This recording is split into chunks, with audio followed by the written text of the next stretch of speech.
am going to start my today's story, The Road That Follows You. It was 12:47 a.m. when Mason left his friend's house on the outskirts of town, with heavy eyelids, cold coffee in his cup holder, and a shortcut in mind. His GPS rerouted him onto Black Hollow Road, a route he'd never taken before, but one that promised to cut through the forest and get him home faster. He barely noticed the rusted road sign hanging by one chain, or the way the pavement cracked like veins stretching into nowhere. As the trees thickened around him and his headlights dimmed. Inexplicably, his signal vanished, first the phone, then the radio, then the GPS. The air grew colder, heavier, and he turned off the heater just to make sure it wasn't his mind playing tricks. He passed an old billboard that read, "Go back before she sees you."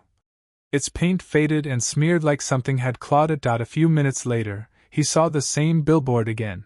Identical, broken, same claw marks, and his heart sank.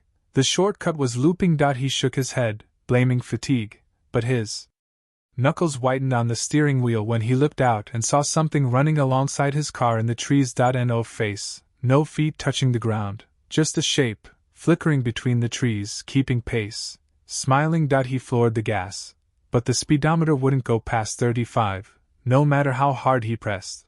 Then the dashboard lights began flickering, one by one, as if the car was dying on purpose. In the mirror, the back seat was empty, until it wasn't. A woman in a tattered white dress sat silently behind him, her skin gray and soaked like she had drowned, her head slowly tilting as she stared.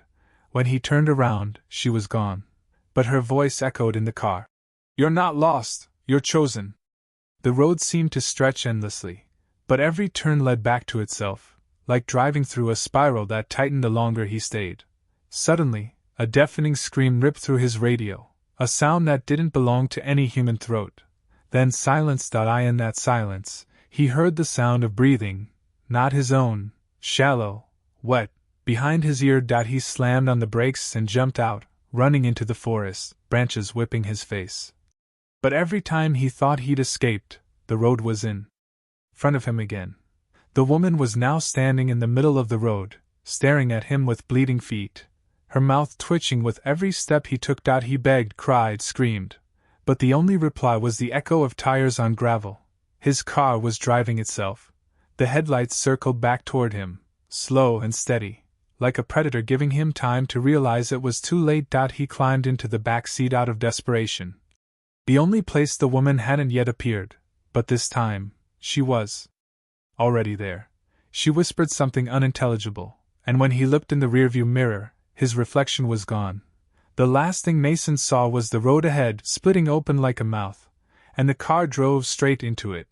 Days later, search teams found the vehicle abandoned at the edge of Black Hollow, engine cold, battery dead, all four doors locked from the inside. No sign of Mason, just a single note on the driver's seat, written in fog on the cracked glass window. "The road feeds. And if you ever drive through Black Hollow, leave before the loop begins, or it won't let you go." Hope you liked my story. For more haunted stories, don't forget to subscribe my channel Dark Corner.